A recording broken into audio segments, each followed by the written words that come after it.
Welcome to the Facts versus Feelings podcast. I'm your host, Ryan Detrick, and I'm joined by my co-host, Sonu Varghese. Cutting through the noise in 30 minutes each week with Ryan Detrick, Chief Market Strategist, and Sonu Varghese, VP Global Macro Strategist, taking out the boring and helping investors focus on what really matters. A quick note before we start the show. Investment advisory services offered through CWM LLC, an SEC registered investment advisor. Carson Partners, a division of CWM LLC, is a nationwide partnership of advisors. Hi, everyone. Welcome to the 41st episode of Carson's Facts versus Feelings with Ryan and Sonu. Sonu, we're calling this one Putting Theory into Action with Jessica Golson. We hyped up Jessica last week. She might be a little nervous, but this will be a lot of fun. We promise it won't be hard. Sonu, tell us how excited you are. Then we'll go to Jessica in 1 second here. I feel like we should have a curtain and then it opens and we see Jessica there. But no, this is really cool to have Jessica on. Jessica, thank you so much. Jessica leads our investment research platform, and she is the person who makes everything work. I think that's the best way I'd put it. That is, and I probably need to say your title real fast, Jessica. Senior Vice President, Investments and Trading. Really, we think of her the head of investment platforms, head of the research team, just makes everything happen. We had to get the title right. Jessica, good afternoon. How you doing? Good. Thanks. You're very generous in those descriptions. So I appreciate it. But this is my first time ever recording a podcast. So I'm humbled to do it here with friends on my favorite podcast. Yeah, nobody's listening. It's okay. So it's fine. So everyone, we're going to have a lot of fun. We'll go for 30 minutes. We're going to talk a lot about Jessica's career, what she's learned, some mistakes made, some things she's grown from, but also, and I think most exciting to me, honestly, is what's going on with the Carson Investment Research team that maybe you don't see. You hear Sonu and I all the time talk about the Fed, inflation. We talk a little bit about working with our partners and some of the cool things we're doing, but we're really going to dive more into kind of the impact that the Carson Investment Research team is making now, but hopefully we're going to make for many, many years to come in our industry. So Sonu, I'll just let you fire away with the first question if you want. Give her a softball, will you? We are actually, I just realized that this episode, when most of you are listening, is going to be after July 4th. That's true. We are recording this before July 4th, but so Jessica, what are your July 4th plans?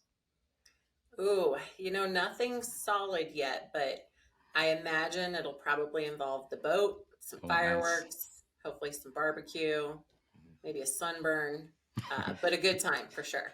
That sounds very July 4th to me. No, but that's awesome. I mean, hopefully we get to do some of the same if we can get the wildfire smoke to clear from Chicago. So hopefully by the time you all are listening to this, that's gone. And I know Ryan's got a very important thing this Saturday too, or your daughter does. Not so much me. As I've pointed out on this podcast many times, I did buy some Taylor Swift tickets back in December. That was for the Cincinnati show that's coming up. So by the time people listen to this, hopefully that show's already happened.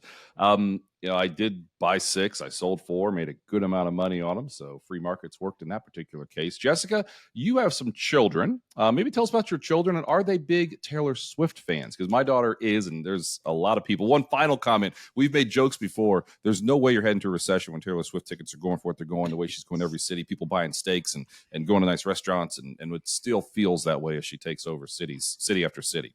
Tell us about your kids, Jessica. Yeah, I've got 3, so 2 teenage boys, Wyatt and Jacob. They're too cool for Taylor Swift. Yeah, and then my daughter is 8, and actually she's not a huge Swiftie at this point, but I'm sure it's coming.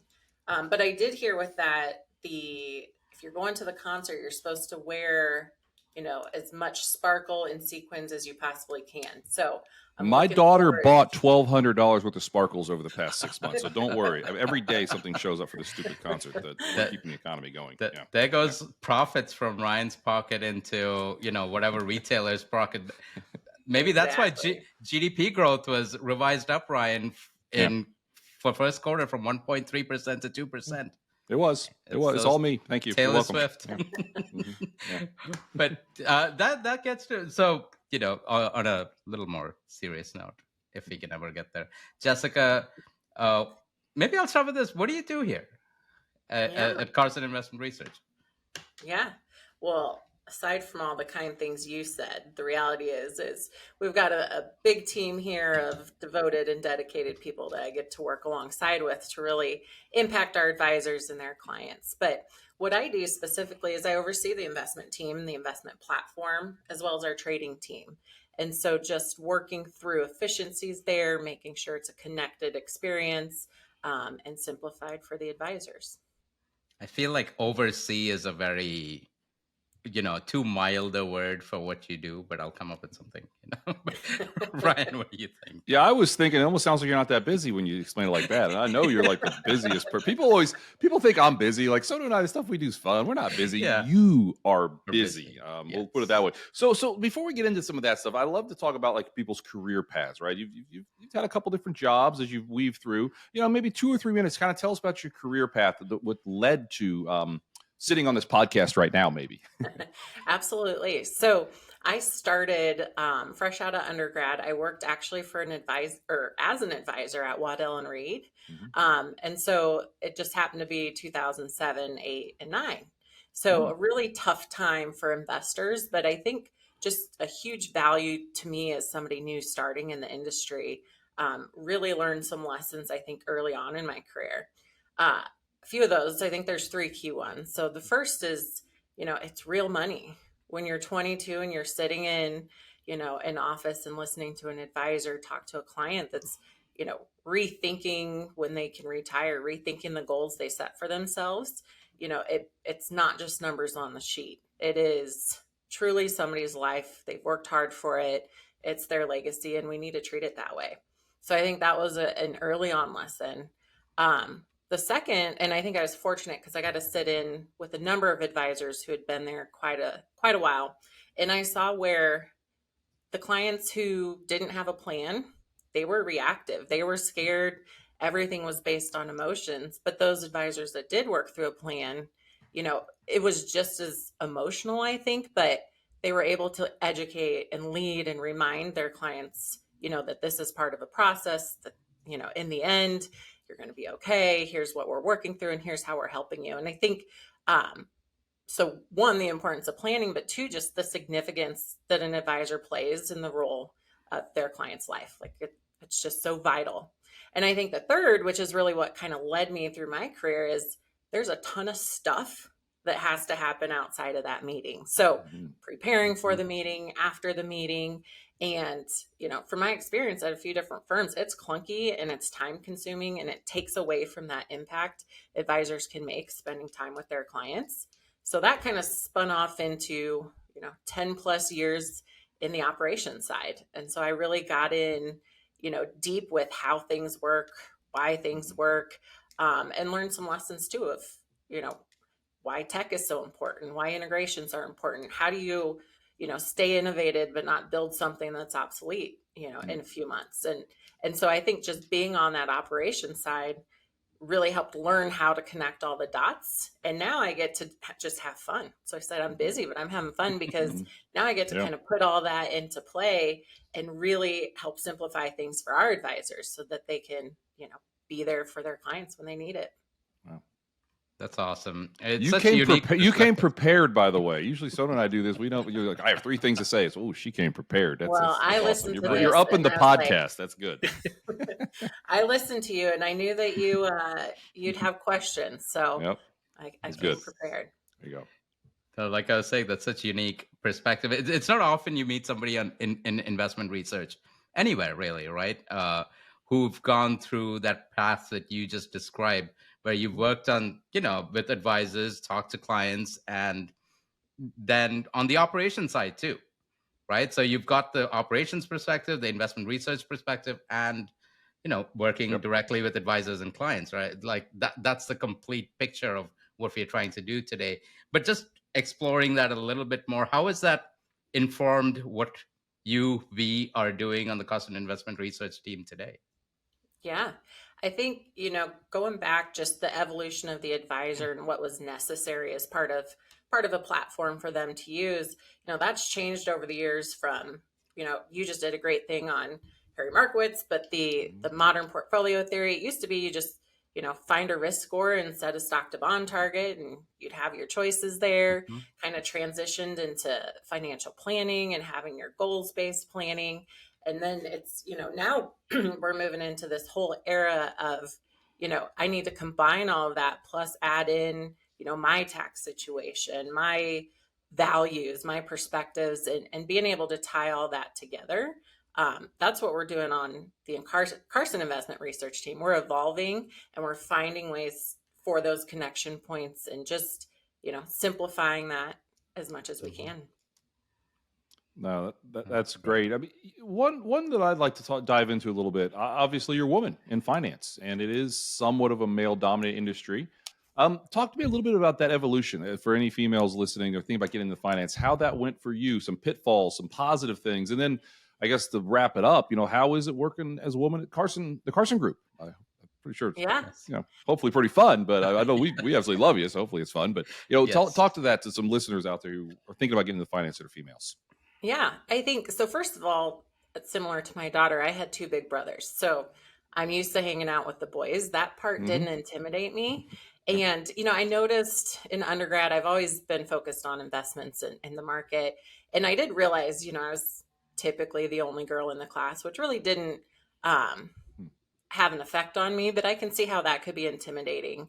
But what I found through the years is, male or female, there's a lot of people out there willing to help you and, advocate for you, and they want to see you grow. And so I think in any industry, if you come with the passion for it, you're going to find supporters. And so that's been great. I've had a lot of female mentors, male mentors, all of that. And I think as being a female in this industry, it's important to, be representative and show that, it's not a boys club. You can get in, you can do good things. It's about the work and the passion and the desire to do what you do. And so that's been great. We did something here at Carson with Rock the Street, Wall Street, where we got to spend some time with a high school girls here in town. And so that was fun. And I think just being out there and letting them know, the investment side of it, there's so much more than being a portfolio manager. I originally wanted to be a portfolio manager because I thought that's what you did in investments, but it's a really exciting career and a lot of different paths. And then you asked here at Carson, and I mean, Carson's been super supportive. Again, our team has been fantastic. We're led by Terry Shepard, who's amazing. Exactly.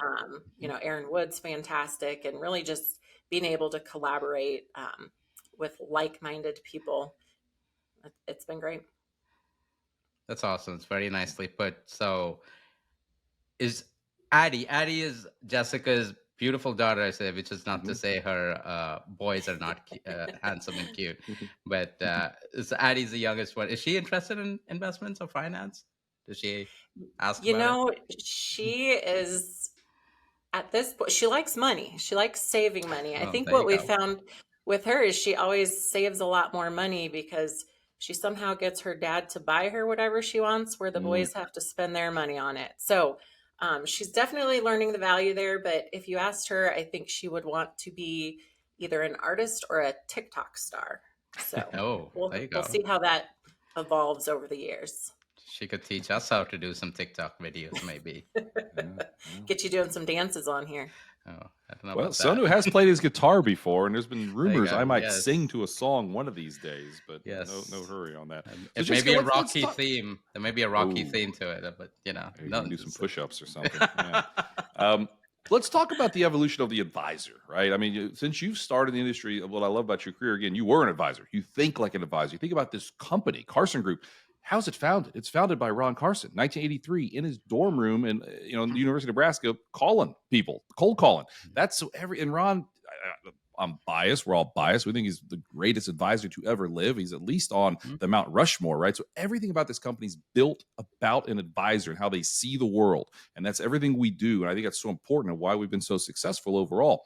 But Jessica, what are some of the changes from when you started, 15 so years ago approximately to now, and how does Carson help? And again, we call them our partners. How do we help our partners, our advisors, versus maybe what you saw in the past that didn't work so well? Yeah, I think so. First and foremost, when I came to Carson, I've been here almost 6 years, and I would say the thing that got me here is when I met with Ron and just knowing his position, like when he says client first mentality, like the client is always first at every conversation. And I think, that's something that has stayed consistent throughout my career as far as the advisor's focus. Those that probably don't stay in the business very long. So that's just a key part of it. But what I've seen as an evolution is, it went from being that asset allocator, let's just pick a stock to bond ratio, to the planning. How do we, plan for college while we're planning for retirement? And then, I think with the tech and all of that comes, it's like, oh, we can start getting these different tools to help with these different experiences that I offer as an advisor.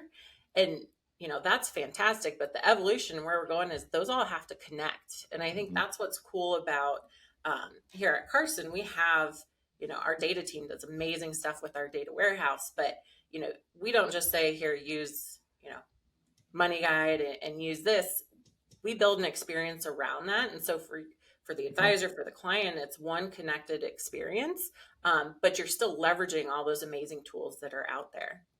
I'll just jump in real fast, Sonu. Get ready. You're next. What shocked me, I've been with Carson for a year now, right about a year now. And what shocked me when I first came, I realized some of the highest rated groups, some of the most loved groups inside of our company were compliance and technology. And all I'm going to say is in my past lives, working different places, nobody likes the technology. Nobody liked compliance. At Carson, they figured that out. I said, oh my goodness, if they can figure that out, all the other stuff, M&A, marketing, research, all the different things, we'll get that stuff right. But they figured those two things out. And that's what's so powerful to me when I looked around and said, oh, wow, people actually like the technology here. No one ever likes technology. That was pretty amazing. You want to build on anything about that on just compliance and technology, how it feels to me like ours is wildly different than other places? Should say shout out to compliance. I mean, we interact with every day. Absolutely. They approve our podcasts, the blogs, all of them. So, Sonu, why do you think I'm being nice right now? Why do you think I'm giving a compliment? Trying to get this podcast approved quicker. No, I'm teasing. No, I think that's important. And I think the key is you can think big and come up with these grandiose solutions, but if it's not easy to use and it's not easy to understand, nobody's going to use it. And so it's really kind of meeting people where they're at. What do they need? What's that biggest frustration for them in this process? And how do we make that a little bit better every time they go through it? So it's the small, incremental, little bit betters that add up to just time savings and just overall appreciation of the technology and what we have. Yeah. I want to pick on a thread, like you mentioned this, that investments, I think everyone thinks about it as, you're managing portfolios, right? But there's a lot more to it. You tied it, I think, kind of nicely. I want to, explore that a little bit more. It's beyond investment, beyond portfolio management, picking which, stock bond ratio, which stocks to buy, which bonds, whatever. There's also other pieces to it, like tax planning, right? At the end of the day, a lot of our clients, a lot of you listening to this, you have to pay taxes, right? And you get your return on investments, but it's actually after tax investment that matters. And then that gets into planning as well, right? How much of these investments should we, pull out to fund our retirement, to fund, our kids' education, all of that, right? Maybe talk a little bit more of how you think about all of these pieces coming together beyond just portfolio management. I'm not to say that's not important. We do that, but. Yeah. I think it's, like you said, it's that connected experience. And, it starts out, you need a platform, you need the options there. And so we spend, as part of investment research, we spend a lot of time, and you guys are a huge part of that, is making sure that we don't just have a zillion options out there to choose from. We really spend time focusing on what are the, who do we want to work with? What are the best asset managers out there? How does it work? Are they nimble and flexible to meet what we need? So I think that's a piece of it. And then the other part is, being, I think I said it, but being nimble. You have to be able to make the changes when it matters to the client, when it matters to the advisor. So you talk a lot of, macro stuff here. When volatility picks up or when rates rise and now there's opportunities in other asset classes, we don't want to catch up and add those later. We're planning our platform with purpose ahead of time. And so that also falls into the tax planning. Some people need it, some don't. It matters a lot when you have a big liquidation event or a sale of a business coming up. we need to have those solutions just ready when you need them.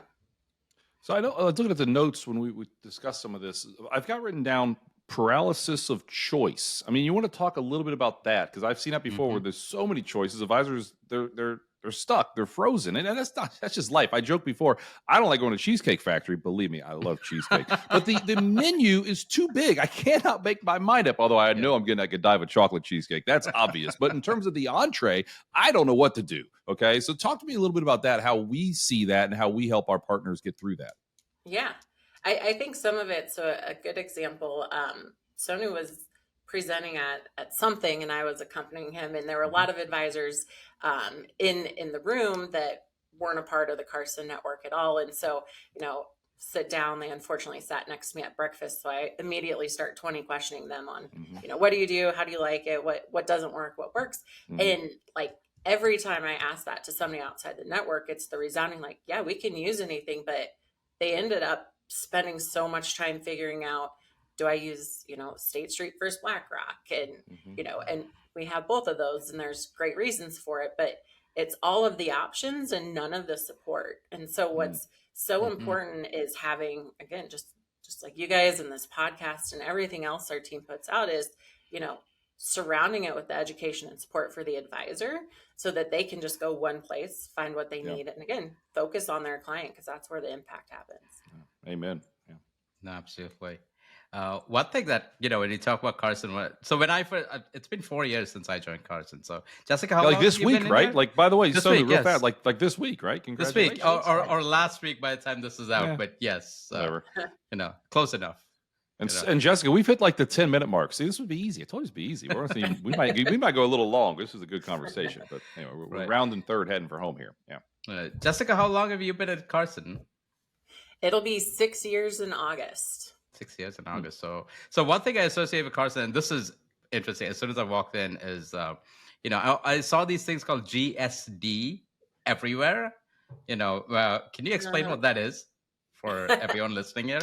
Because I think that very nicely defines you too. So yes, yeah, it's one of our core values, and so depending on your audience, it's get stuff done for our public audience here, but it's really just putting the work in. And so you'll notice I even block, chunks of my calendar out a couple days a week to just GSD. That's literally what it's labeled.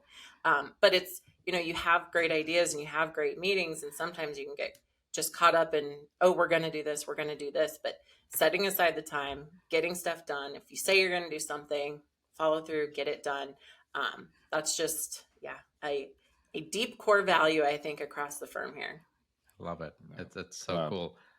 Speaking of advisors and getting stuff done, Ryan, you just wrote a piece on it's been almost a 1 year anniversary for you, maybe in a couple of weeks or something. And I love what you wrote about, what you've learned about working with advisors, and maybe, I'd love for you to talk about that as well and tie it into what we're talking about with Jessica too.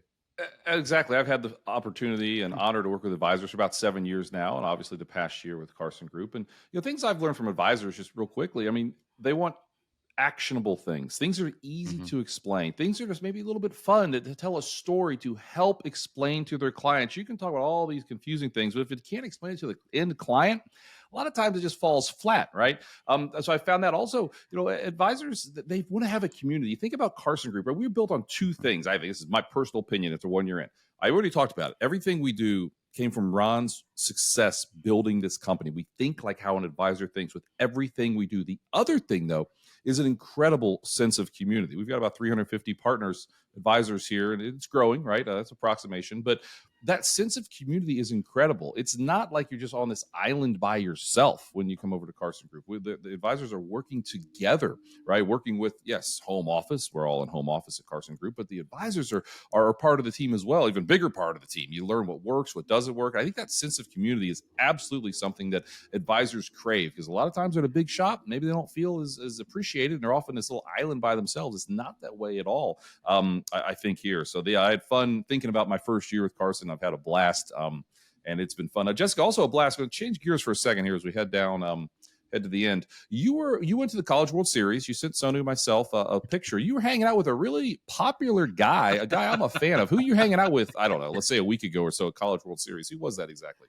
Well, I could tell you before that I had no idea who he was. Oh, no. But Joe ouch. Burrow was in the suite next to us. And LSU, Joe Burrow. Yeah. Congrats, they, LSU. they had great fans in Omaha, the LSU group. It was pretty much all purple when I was there. But yes, one of the guys came and said, hey, do you like football? Do you know who's over there? And it's like, okay. And there was some story about how he could have been a Husker or something like that. And then they said, oh, he plays for Cincinnati. I was like, oh, wait, now I care about this because now I know somebody who's a fan. So that was kind of cool. But I also realized it's got to kind of stink because once they showed him up on the big screen, everybody was walking by trying to catch a glimpse at him, and I felt kind of bad.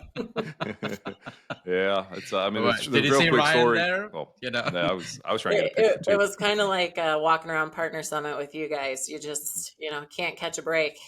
That happens. A quick story. He was at Ohio State, transferred, ended up at LSU, won a national championship. Rumor is he had a bunch of connections to Nebraska, but the Nebraska coaches didn't want him. So anyway, it is what it is.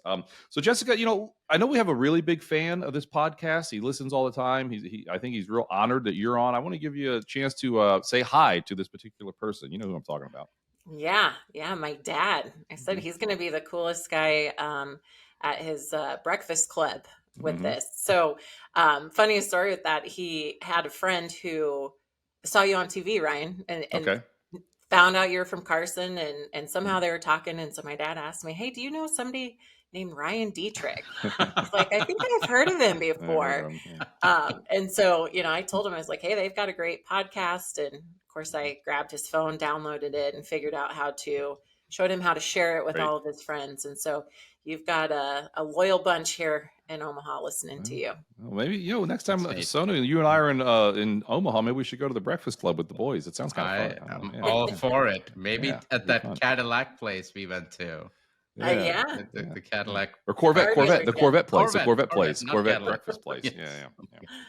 How could I forget? But speaking of family, Jessica, as cool as your job or our jobs are, I think your husband actually is, at least what I think, has a pretty cool job. And I don't know if it's cool for him, but maybe, what does he do? Just to describe that. He works for the U.S. Marshals, so he's not a deputy. What he does is I think his title is like administrative officer. I probably should know that specifically, but what he does is he kind of budgets out for the different task force. But yeah, it's a cool job. A lot of stuff goes on in Omaha that I guess I didn't realize happened. But whether you wanted to know or not, right? Exactly. One of my favorite quotes, Howard Marks said, "Experience is what you get when you don't get what you want." Nobody wanted the pandemic, I think, but working at financial services at the time, I learned a lot during the pandemic, specifically that advisors need that constant communication. Over communicate in times of stress is one of my main takeaways during that time. Jessica, do you think about your career? We all make mistakes. I've made a ton of them, but you learn from them. Can you tell us one or two mistakes that you've made or you've seen that maybe someone listening could learn from so they don't make that same mistake? Yeah, I think there's probably too many to name, but just keeping with kind of the theme here is really thinking you had to wait until you were in a certain role or a certain position to suggest change.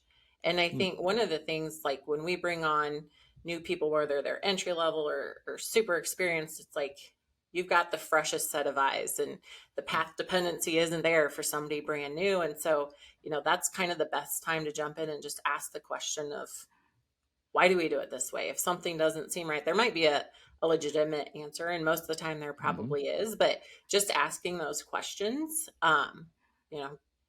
helps you learn. And I think you can solve problems quicker if you do it that way. Yeah. How many times you say, why do you do it that way? Well, I don't know. We've always done it that way. I mean, that's, believe me, that's not just our company. It's everybody. Well, we always did it that way. But those new set of eyes, which by the way, won't give it away, but the Carson Investment Research team is growing. We're all really excited. We got some new people coming to the team. Very so hopefully they can have their new eyes and say, why in the world do you guys do it this way? I don't know. Let's do it another way. That's one final, I'll say this. One really cool thing about this team and this company, like what you just said, right?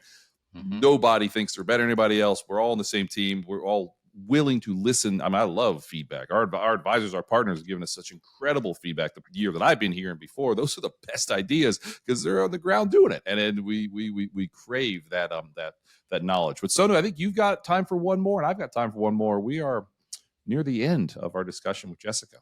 I'll piggyback on what you just said. I mean, looking back at your journey, and let's just in finance, would you do anything different? And or would you tell the young Jessica, like, no, don't do it, or you should do something else the other way, or whatever it is? Yeah, well, I would tell the young Ryan, stay away from Jägermeister. I'll just leave it at that. I haven't done it in years, but that's what I would tell young Ryan. More milkshakes, less Jaeger. But amen. There you go. That's a good question. I think so. I try to learn from every piece of it, and so I wouldn't take back any of the experiences that I think I had. I think early on, I wanted to be an advisor. I learned quickly, again, I want to solve problems so that they can be the ones in those offices helping people through and counseling and educating them. And so, but I don't think I would have gotten there without having lived, 3 years during a tough market time in that. So I wouldn't change that. I think if I had to go back and say something, it would just be keep following your passions and keep asking questions. So something kind of unique, not just here at Carson, but pretty much everywhere I've worked. It's like every time I get a new, this sounds immodest, but a promotion or a new role, it's something brand new. And it's because I followed, what I like to do and found a way to solve a problem. And so you kind of create a role around that. So I've been fortunate that, for a long time, I've kind of been able just to delve into what's interesting and find its impact across a bigger organization. And so, learning that sooner and asking those questions and not being afraid to, break a system if it needs to be. And we've been breaking a few things, and for the better. And kudos to you too. I mean, Jessica, Brian, you just mentioned the fact that a lot of times the answer to a lot of things, to the question, why are you doing things a certain way, is because we always did it that way. And like I said, kudos to Jessica for trying to break us out of that mold as well. Yeah, I mean, I've heard Ron many times, if it's not broken, break it, right? I mean, that's the motto around here is to do things like that. I mean, but Jessica, again, we're kind of near the end here. I got one more for you, but thank you so much for joining Sonu and myself. The impact that you have on our team, on Carson in general, and the industry is huge, and it's only going to get bigger and better as you just got a promotion recently. We'll give you a little shout out there, and wildly deserved. And I can't wait for the next one because you deserve the next one. But we'll get there when we get there. But it's just fun to. I use the word fun. People always say, well, how's Carson? I say, it's fun. Like, that's the word I use. I mean, there's so many other words you can use, but fun's an easy word. And I think we all love what we're doing. Hopefully it comes through on these podcasts when you get a chance to hang out with us. And if you're an advisor in the industry and some of the things we just talked about are appealing, go to carsongroup.com. We'd love to talk to you more about kind of how we can hopefully help you find your freedom, which is another tagline we use around here. Jessica, final one promo, the mid-year outlook. Sonu and I are going to be talking about probably the next podcast you listen to from this particular podcast, I should say, Facts versus Feelings, will be the mid-year outlook. It'll come out on 7/11 for our partners and their clients. That's July 11th. That we will talk about that a lot at the next podcast, but we're really excited about our mid-year outlook. Jessica, final question for me, and I always love this one: mentors, right? Lots of people you can learn from. Maybe you've mentioned a couple so far, but who are some mentors that have helped you throughout your career and what they told you that really impacted you? Yeah, that's a tough one because I do think, even just you guys, people on our team, we learned from just Bert and Joey in the last year and a half. I've learned so much from them. But, I think going back, one of my professors in undergrad, it was a management professor. His name was Dr. Anstey. He was super, super tough. But what he did is he would have a topic. And so it would be the one that kind of sticks out. It was like, happy workers are productive workers. And then you'd kind of find a definition for that. But it didn't stop there. He expected you to then say, well, if it means this, then it doesn't mean these 5 other things. And so how do you explain why it doesn't mean these other things? And all of that to say, it kind of helped me think through different angles and, different lenses. And so anytime I start a project or I'm trying to learn something new, I think I learn it deeper through kind of just the method that he taught me of, what's the answer, start scoping out the other, and really you're either more convicted in your original answer, or you find those weaknesses to, kind of push and get to the right solution. So I think that's somebody that, again, he was tough. A lot of people didn't like him. He found time to spend with me because I think I understood what he was trying to get across when it comes to how to learn. And so that just carried me throughout. And yeah, so he's one. No, well, that was great. Well, thank you to all the listeners out there. Episode 41 of Carson's Facts versus Feelings, Putting Theory into Action with Jessica Golson is wrapping up. Jessica, again, thank you so much for joining us. Thanks, Sonu, as always, and thanks, Chelsea, our producer, for getting this out there. And with that, everyone, we hope you had a happy and safe July 4th. We are recording it before that. And again, the next podcast will be the Mid-Year Outlook, which should be a lot of fun. And you kind of, if you've listened to this podcast every week, maybe you kind of know what we're about to say for the Mid-Year Outlook. But we've had some pretty good calls so far this year, and we'll update how we see the world the second half of 2023. So with that, everyone, thanks again, Jessica. We'll see everyone at the next one. Take care. Thank you. Thank you. Information provided on Facts versus Feelings with Sonu Varghese and Ryan Detrick are for general information only and are not intended to provide specific advice or recommendations for any individual. The statements and opinions of show guests may not be reflective of CIPM, LLC, or its affiliates. Past performance is no guarantee of future results. All indices are unmanaged and may not be invested in directly. Investing involves risk, including possible loss of principal. No strategy assures success or protects against loss. To determine what may be appropriate for you, consult with your attorney, accountant, financial or tax advisor prior to investing. Guests on Facts versus Feelings are not affiliated with CIPM, LLC.